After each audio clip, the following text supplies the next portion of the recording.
repeatedly threatened and lived in fear, with dire consequences for her health and her career. 30 years later, even as oceans of allegations and obvious truths have emerged, the government has still not chosen transparency. This is why we have all come together as one united voice to demand the release of all the Epstein files and to finally bring the truth out of the shadows. Yes.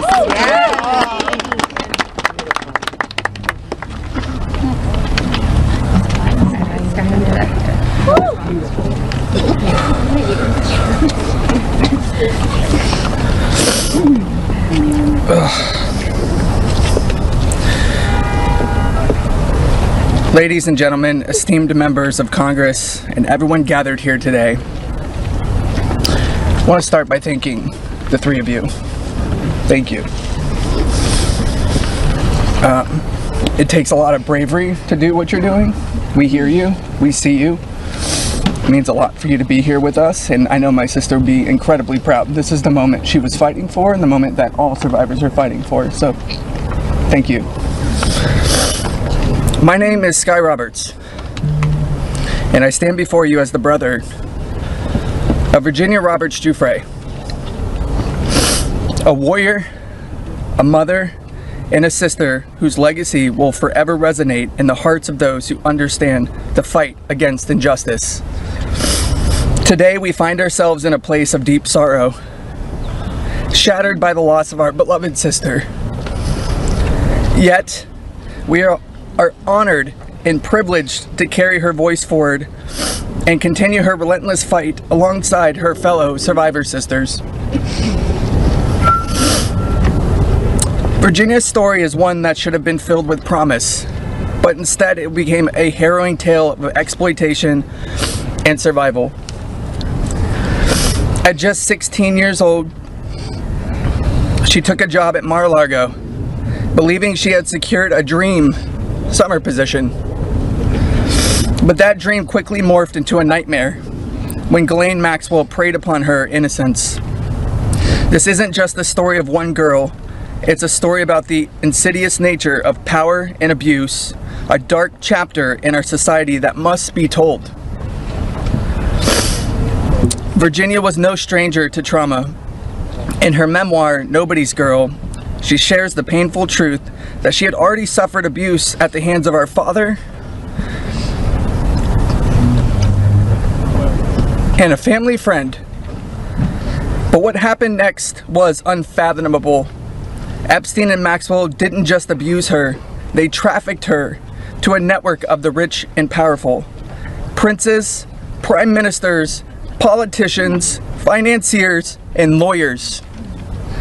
These men committed unspeakable acts against her will, and against the will of countless survivors who stand united with us today. Virginia's strength was tested in many ways that most of us can hardly imagine.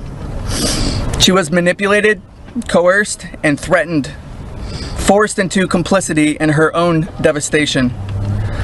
She often spoke of psychological scars that ran deeper than the physical ones. From the start, she wrote, "They manipulated me into participating in behaviors that ate away at me, eroding my ability to comprehend reality and preventing me from defending myself. The most destructive wound they inflicted was that of forced complicity, a betrayal of self that was crafted by her abusers." But I stand here today to declare that their tactics of fear and intimidation did not work. Virginia's spirit could not be broken. She became a beacon of hope, a warrior, fighting not just for herself, but for every survivor who suffered in silence. She said, "I felt it was my duty to stand up to predators like Epstein and Maxwell. I would put my neck on the line to make sure my daughter never has to go through what I had to endure." These survivors like Virginia have transformed into mothers and strong women, fierce in the face of adversity. Many of them have daughters the same age they were when they faced their own abuse. They are determined to break the cycle, to shatter the silence that has kept so many in the shadows. Virginia quoted in her memoir, "There I was, as the mother of 3 children. I felt it was my duty to stand up to predators like Epstein and Maxwell. I mentioned to Ellie in particular, her daughter, I would put my neck on the line to make sure she never has to go through what I had to go through. I said, joining Edward's CVRA case, what I would want somebody to do for my daughter or sister and friend. In the end, I said, I was just trying to do the right thing. That's what I felt like I'm doing," I said. "I'm making a small dent in this big world we live in."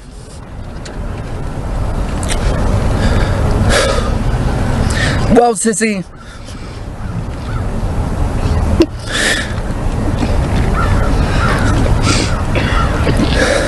you didn't just make a small dent.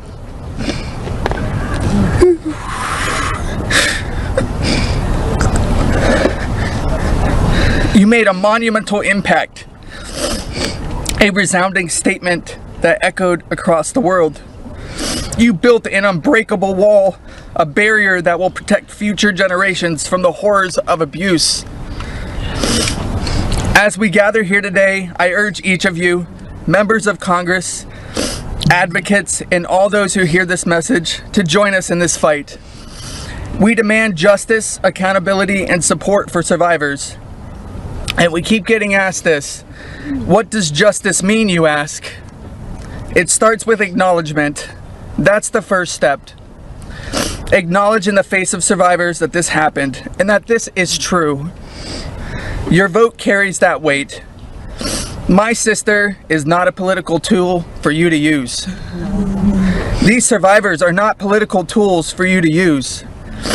These are real stories, real trauma, and it's time for you to stop just talking about it and act. Vote yes. Yes.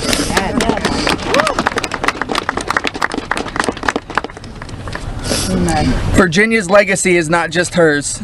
It belongs to all of us who stand against injustice. Together, we will ensure that the voices of survivors are heard, that the truth prevails, and that the horrors of the past are never repeated. Thank you. Thank you for listening, and thank you for standing with us. Together, we will not let Virginia's fight be in vain. Together, we will not let the predators win. Together, we will be the change this world desperately needs. Yes. Thank you.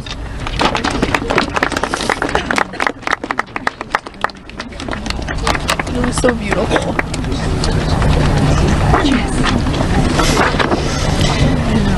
This is me when I met Jeffrey Epstein in 1991.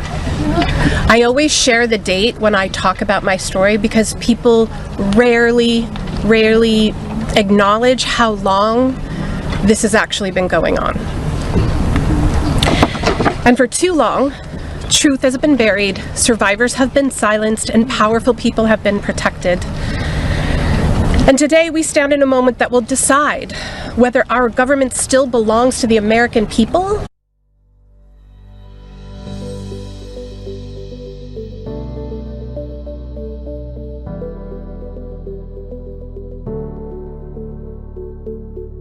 deals or no prosecution at all. This isn't just one case gone wrong. It's an institutional failure on a historic scale, and every member of Congress and this administration must answer for that failure.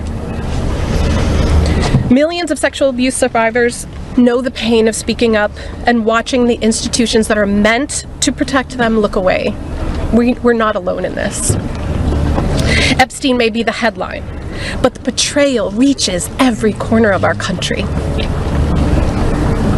And if our justice system can collapse this completely for so long, then Congress cannot pretend that the system is working.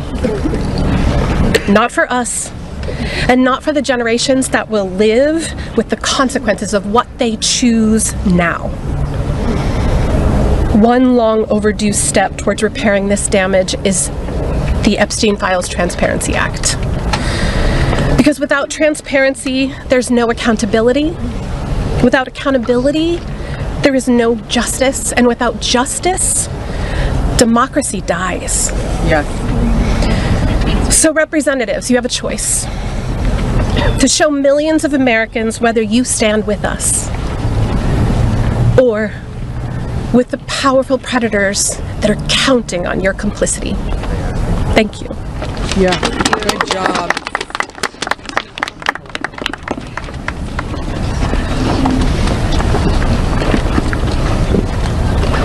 Good morning. This is me. This was me. My name is Charlene Rochard, and I stand before you today not as a victim of rumor or conspiracy, but as a survivor of Jeffrey Epstein's abuse. Far too long, survivors like me have been dismissed, silenced, or told that our pain was exaggerated or fabricated. Let me be clear. This is not a hoax. Yes, it's not. What we endured was real, and it has scarred lives across 5 presidential administrations. The truth has been buried in sealed files and hidden records for far too long. The Epstein Files Transparency Act is not just about survivors. It's about America itself. How can we keep America great if the principles the nation was founded on, that power belongs to the people, is not protected? No one, no matter how wealthy and well-connected, stands above the law. If we cannot face the truth, then we betray the very ideals that defines us as a country. By passing this act, Congress has the chance to prove that truth matters more than privilege. Yes. That justice matters more than influence. And that America has the courage to confront even the most uncomfortable realities. This is not just about survivors. It's about every American who believes in accountability, fairness, and the promise of justice. I stand here today not only for myself, but for every survivor of Jeffrey Epstein's abuse who has carried this burden in silence, and for every citizen who believes that justice delayed is justice denied. Yes. I want to thank Representatives Ro Khanna and Thomas Massey for standing with us. Thank you. And I especially want to thank Representative Marjorie Taylor Greene. Her unwavering support, her courage to stand with us and demand transparency gives us strength. Thank you. It shows that this fight for accountability is bigger than politics. It's about humanity, justice, and truth. This is about America's future. It's about whether we, the people, will be heard when we have the courage to stand for truth and justice. Our voices are real. Our pain is real. And our demand for justice will not be silenced. Thank you. Amen. Yes. Girl, Charlene. Hello. Good for you, girl. You did amazing. My name is Laura Bloom McGee. This is my first time speaking publicly about my abuse. As a young woman in New York City, I was pursuing a modeling career and building a life of giving back through my philanthropic work. Instead, I was intentionally groomed and became part of an international model sex trafficking ring. that was led by Jeffrey Epstein. I was sexually and mentally abused by Jeffrey Epstein. He used my dreams and vulnerabilities to silence me. Today, I am here to break that silence. Sex trafficking and sexual abuse are crimes against human beings, not political talking points. For too long, Epstein's abuse was an open secret, with his network remained protected.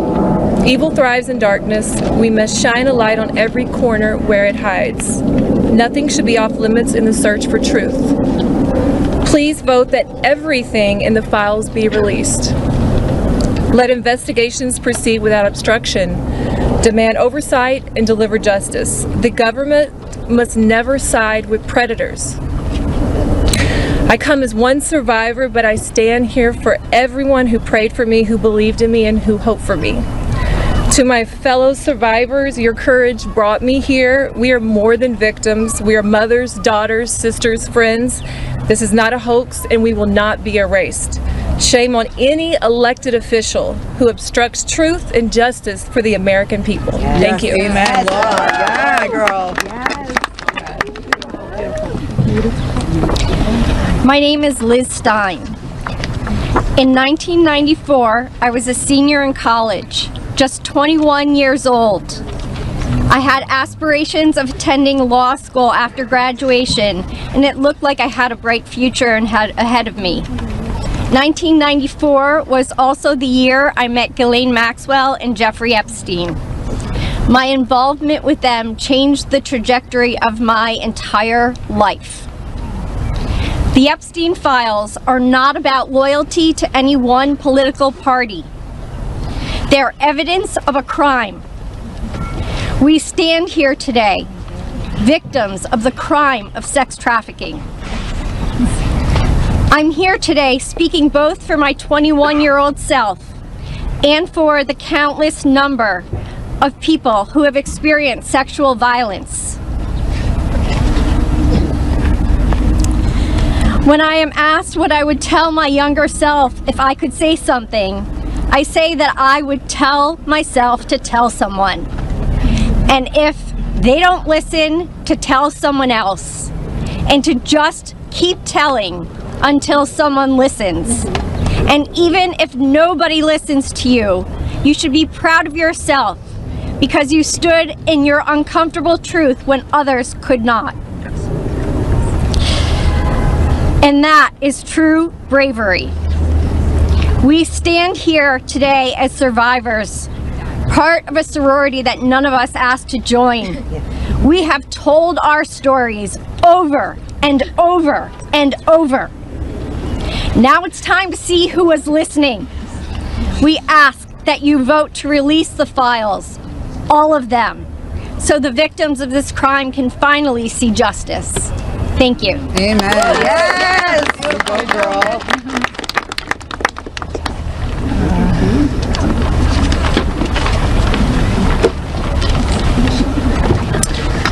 Well, hello, everyone, and I want to first say thank you for your ongoing leadership. I know it must not be easy thing to do, much like it's not easy for us to be doing this, so I guess we're in this together, so thank you so much. I feel like our courage has, we're reflecting, mirroring courage, because that's what it takes to do this, right?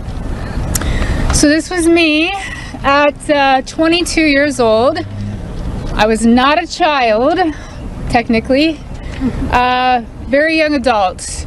And I imagine most of you here can relate to the mindset and to be 22 years old.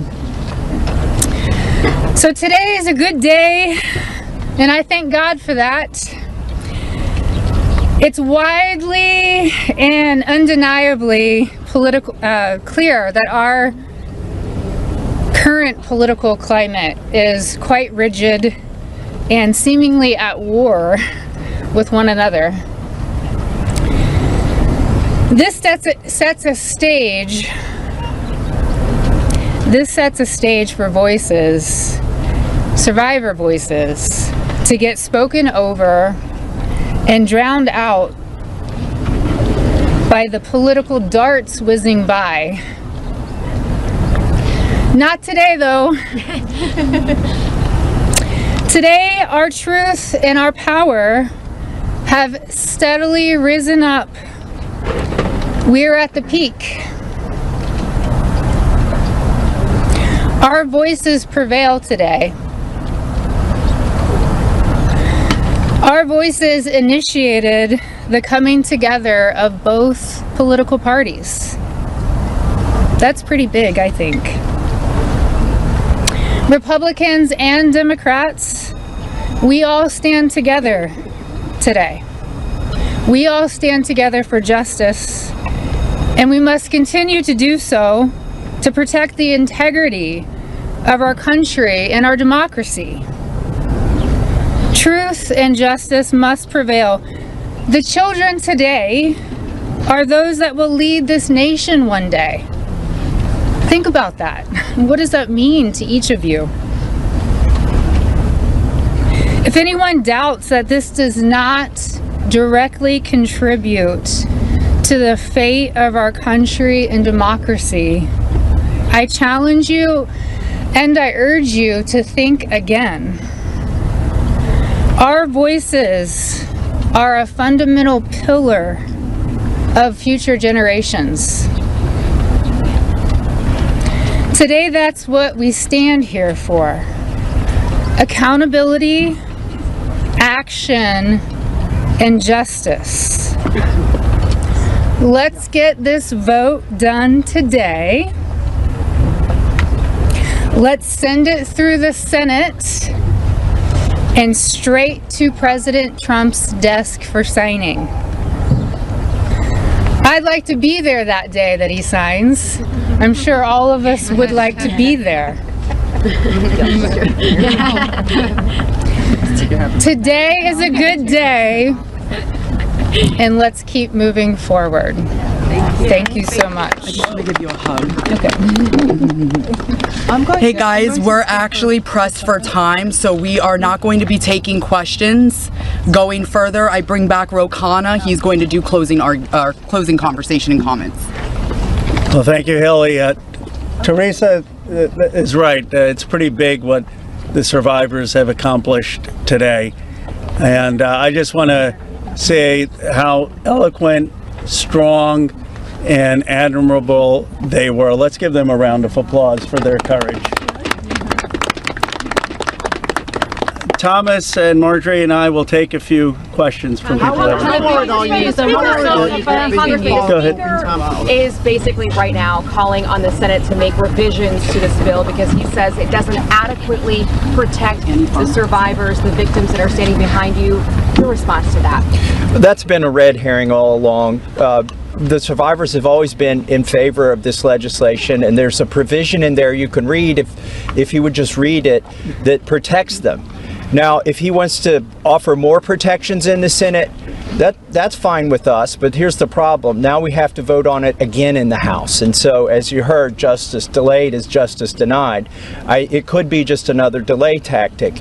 But we want to... Is that what you think? That's the motivation from the Speaker? I think the Speaker wants to save face. He's going to vote for a piece of legislation today that he's disparaged for 4 months.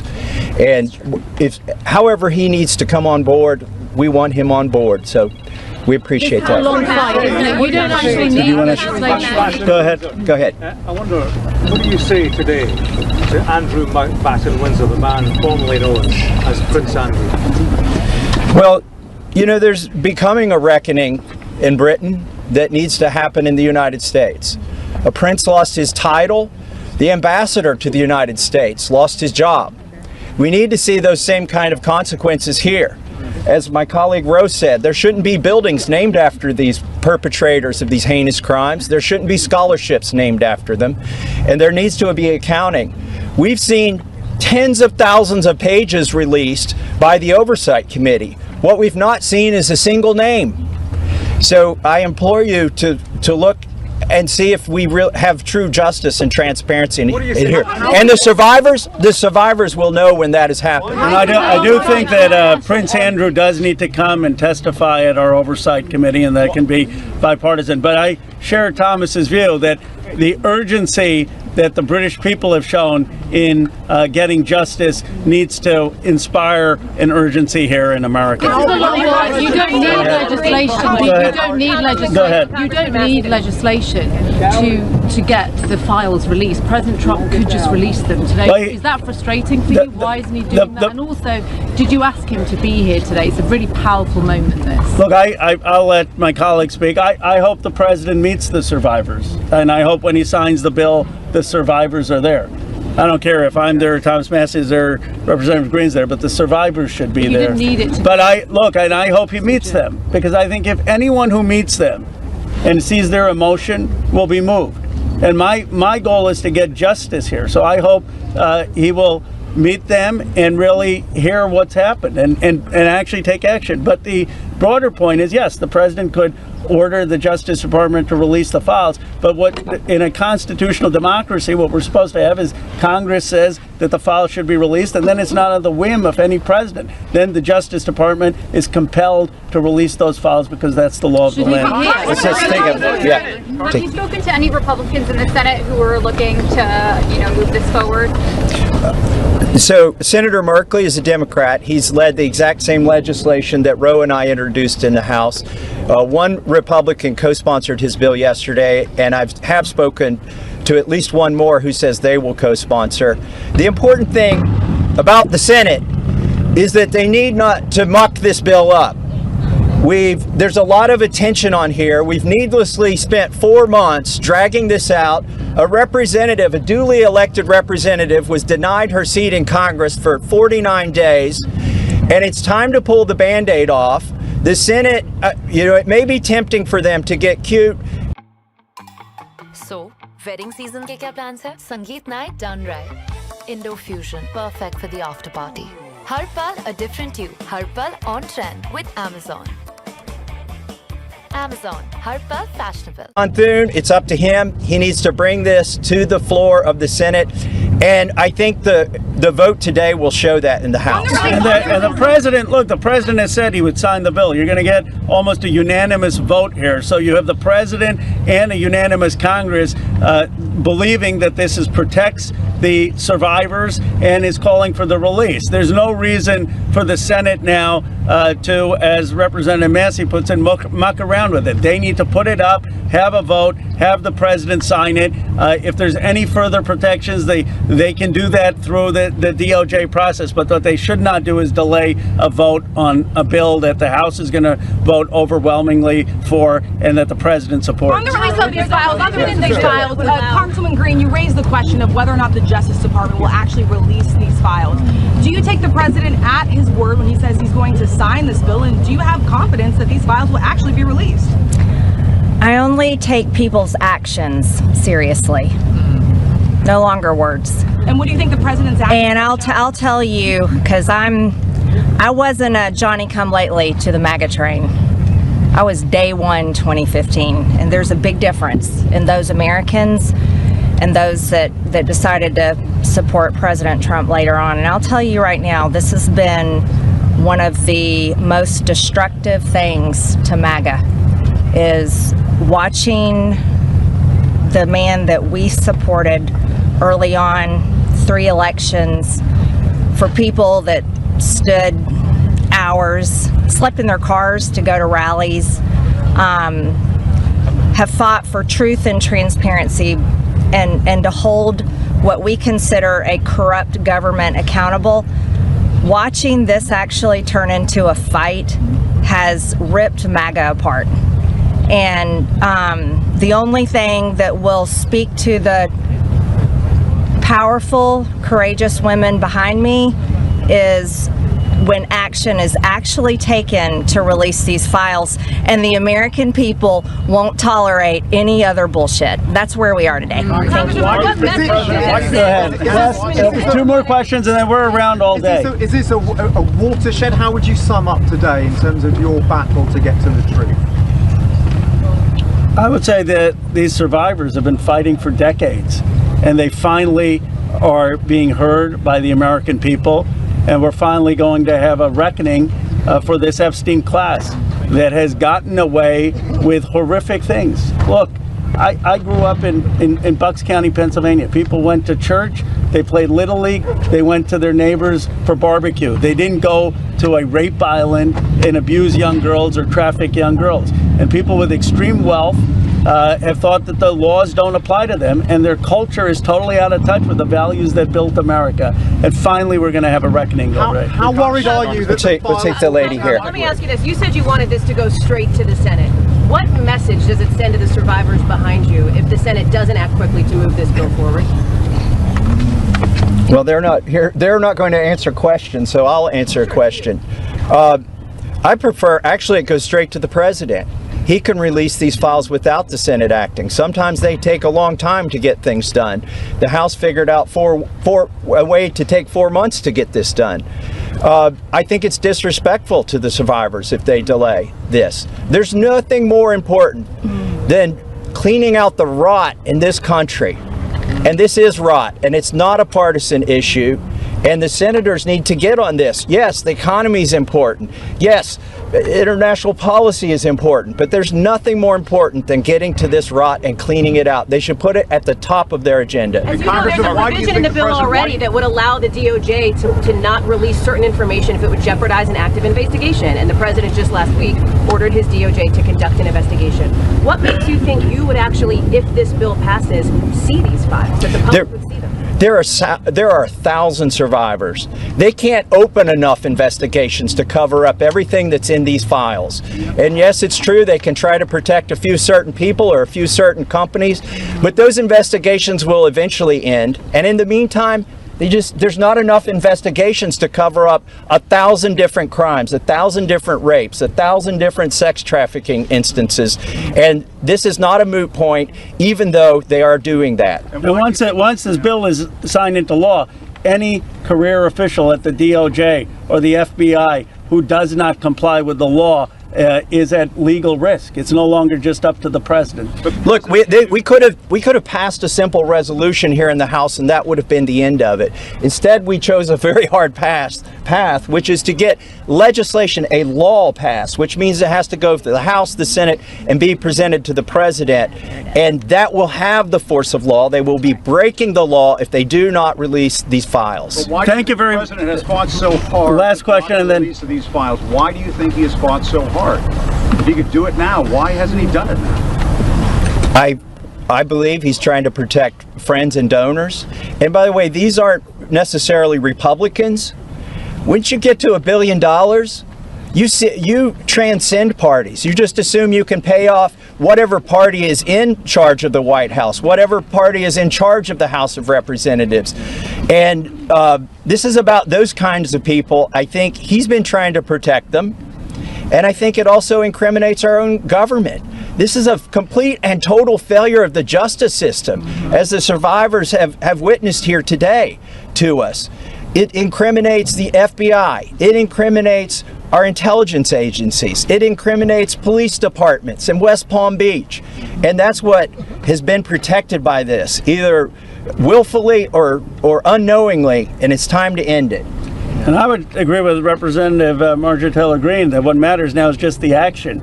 I don't speculate on what politicians' motives are or what's in their heart. The point is the American people have spoken, Congress has spoken, release the files. It's time for justice. Thank you very much. Today is the first day of real reckoning for the Epstein class.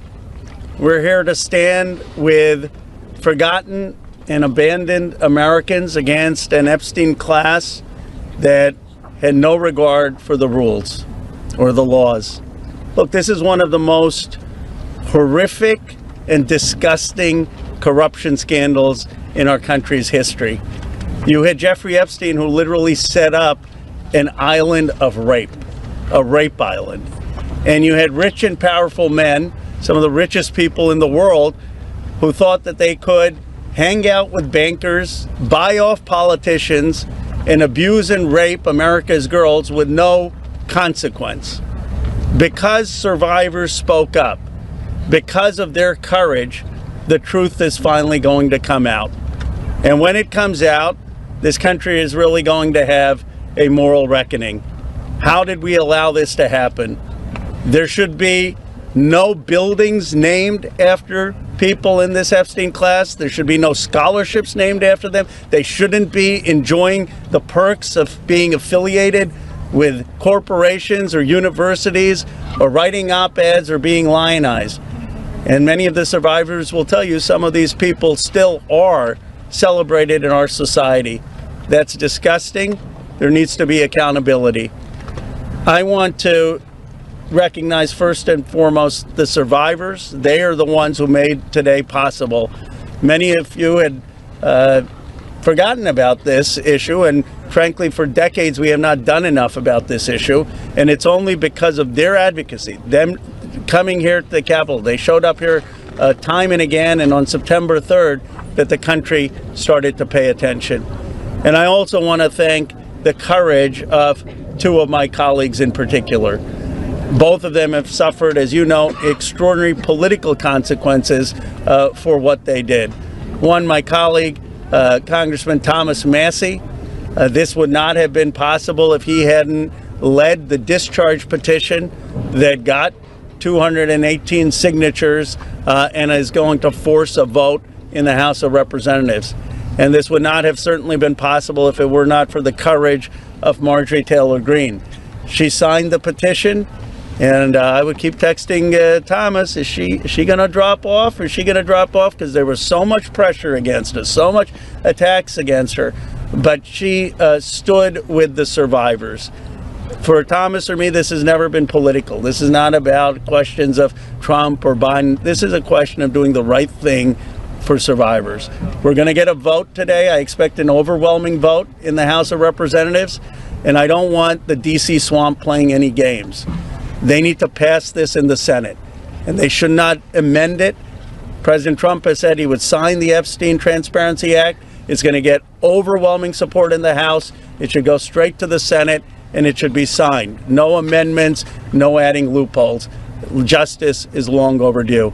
And I want to hand it over to my colleague, Representative Thomas Massie. I want to start by thanking the survivors. I mean, they're giving everybody hope in this country. There are survivors of other sex crimes in this country wondering if they should come forward. They're clouded with shame and concerned that law enforcement will do nothing. And these survivors have stepped forth, taking that same risk, worried that they will be defamed themselves. They have been defamed for stepping forward, but we're going to get justice for them. And that's going to happen today in the People's House. The founders set up our government with 3 branches and 2 branches of Congress. And I don't think it's any coincidence that this fight is being started and it's being won in the House of Representatives.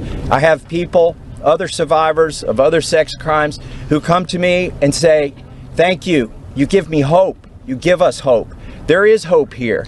We fought the president, the attorney general, the FBI director, the Speaker of the House, and the vice president to get this win. But they're on our side today, though. So let's give them some credit as well. They are finally on the side of justice. And as Rose said, don't muck it up in the Senate. Don't get too cute. We're all paying attention. If you want to add some additional protections for these survivors, go for it.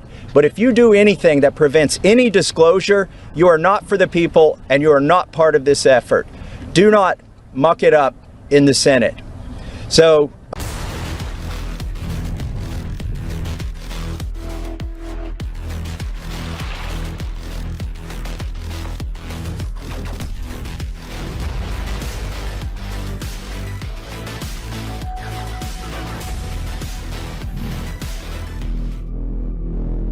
who's here with us today, that you cannot even imagine the consequences that they have suffered.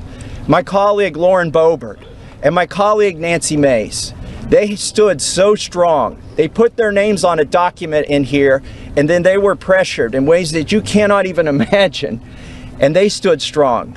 And that's why we're here today. And they didn't take us seriously over at the executive branch or in the Senate, because they always thought they could flip one of these women. They could convince them or cajole them or intimidate them into taking their names off of this petition. But they did not succeed. This is a victory for those women and women all over the country today, and I'm just glad to be a part of it. With that, I want to introduce my colleague, Marjorie Taylor Greene. Thank you, Thomas. Thank you, Ro. I woke up this morning and I turned to my weather app to check the temperature, and it was 32 degrees. And my first thought was, hell has froze over.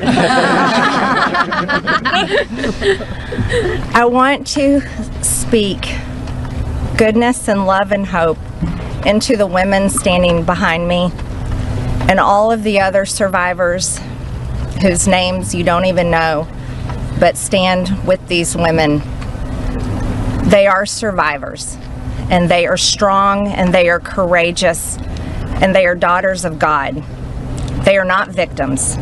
These women have fought the most horrific fight that no woman should have to fight, and they did it by banding together and never giving up. And that's what we did by fighting so hard against the most powerful people in the world, even the President of the United States, in order to make this vote happen today. I was called a traitor by a man that I fought for 6 years for. And I gave him my loyalty for free. I won my first election without his endorsement, beating 8 men in a primary. And I've never owed him anything, but I fought for him for the policies and for America first. And he called me a traitor for standing with these women and refusing to take my name off the discharge petition. Let me tell you what a traitor is. A traitor is an American that serves foreign countries and themselves. A patriot is an American that serves the United States of America and Americans like the women standing behind me. And I want to tell you that this only became possible today because the American people whom we serve as representatives here in Congress demanded that this vote happen, and they put more pressure on every single elected politician in this city than has ever been put on them. And today you are going to see probably a unanimous vote in the House to release the Epstein files, but the real fight will happen after that. While I want to see every single name released so that these women don't have to live in fear and intimidation, which is something I've had a small taste of in just the past few days, just a small taste. They've been living it for years. But the real test will be, will the Department of Justice release the files? Or will it all remain tied up in investigations? Will the CIA release the files? Will a judge in New York release the information? That's information that needs to come out. And will the list of names that these women privately hold, and they hold it because of their fear in their heart of what would happen to them if they release it on their own, will that list of names come out? That's the real test.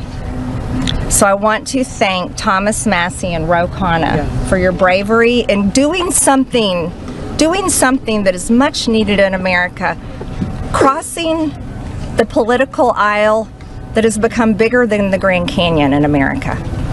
But these men crossed that aisle on behalf of these women. And that is more of what is needed today in America than ever in our history.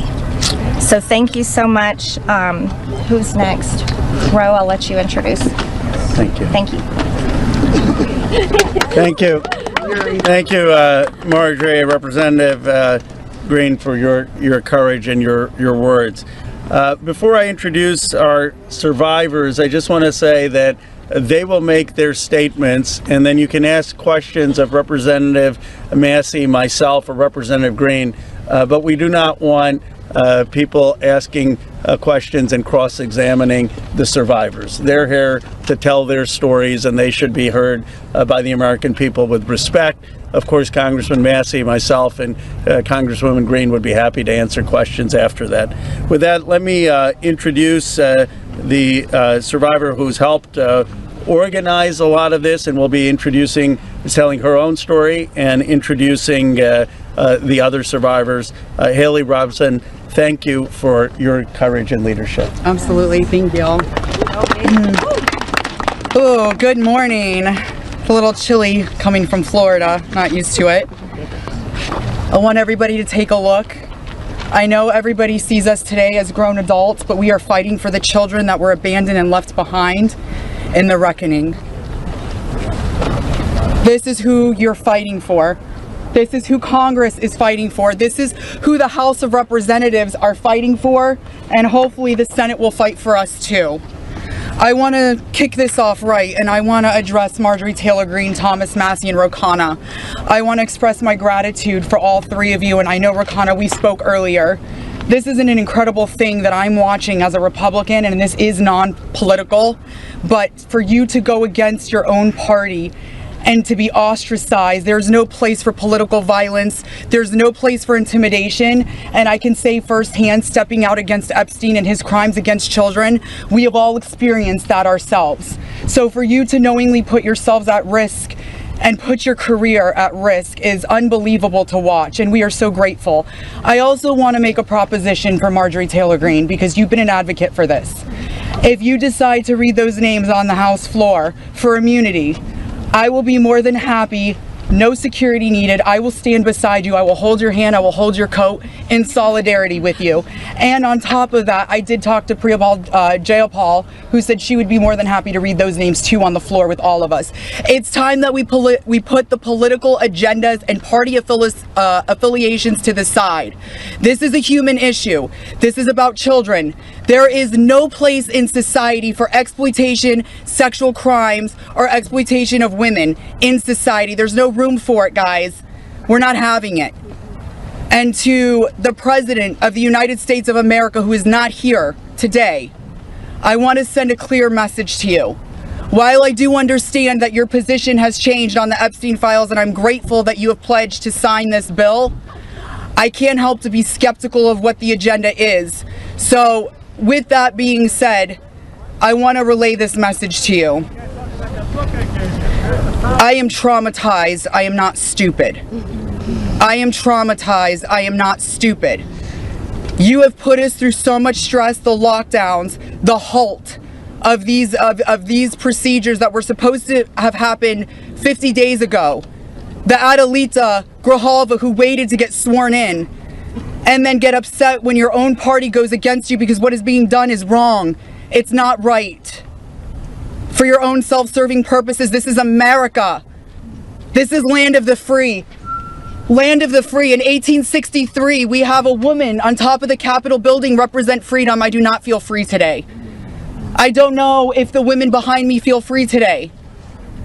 So I am begging every member of Congress, every representative, to step up and choose the chaos, choose the survivors, choose the children, protect the children, all children. You protect all of us equally. Thank you very much for your time. Following that, Lisa Phillips will be the next survivor.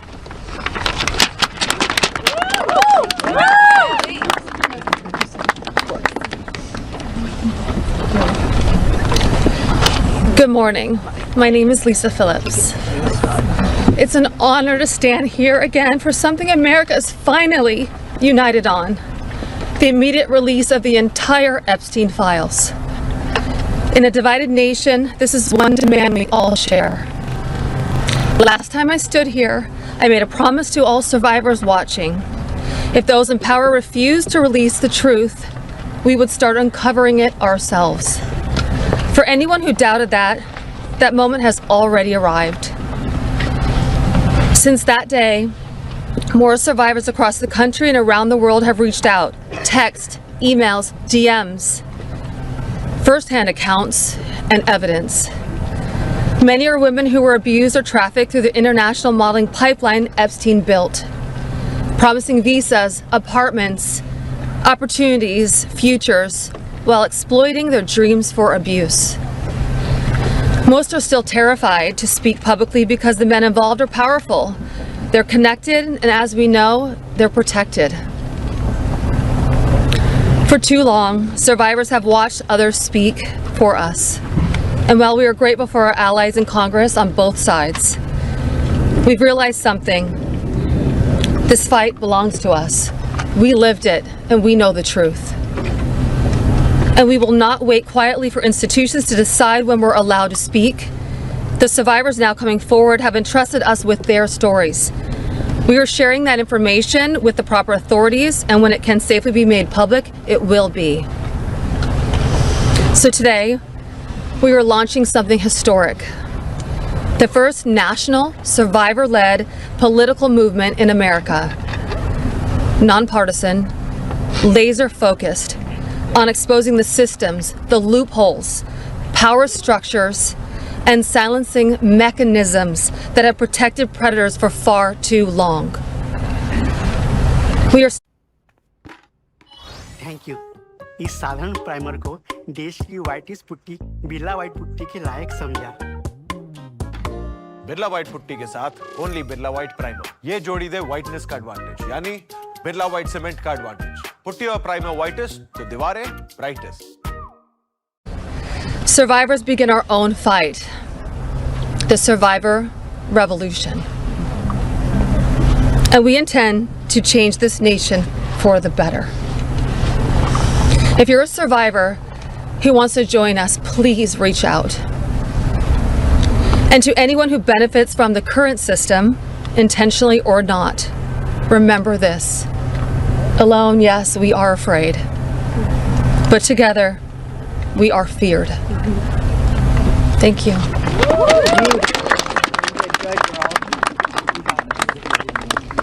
Hello everybody, I am Jenna Lisa Jones, and just as Haley, I would just like to give a little reminder that this was me at 14 years old. I was a child. I was in 9th grade. I was hopeful for life and what the future had held for me. He stole a lot from me at 14. So just a little reminder there for everybody. Sorry. So,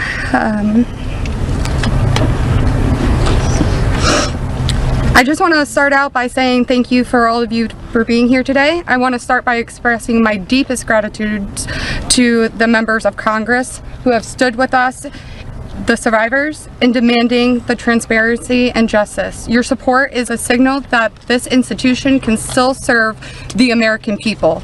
This issue was never one that should have divided us the way it has. In fact, it should have united us. Sexual abuse is not a Republican issue. It is not a Democratic issue. It is also not a hoax. We are here as American survivors of a man who used his wealth and power to hurt young girls and women. The world should see the files to know who Jeffrey Epstein was and how the system catered to him and failed us. Emotionally, this process has been distressing. First, the administration said it would release everything and applauded President Trump for that. Then it fought to release nothing. Now that checks and balances of our democracy have worked and the bill is getting passed to release the files, we are hearing the administration say they intend to investigate various Democrats who were friends with Epstein. I beg you, President Trump, please stop making this political. It is not about you, President Trump. You are our president. Please start acting like it. Show some class. Show some real leadership. Show that you actually care about the people other than yourself. I voted for you, but your behavior on this issue has been a national embarrassment. It is time to take the honest, moral ground and support the release of these files, not to weaponize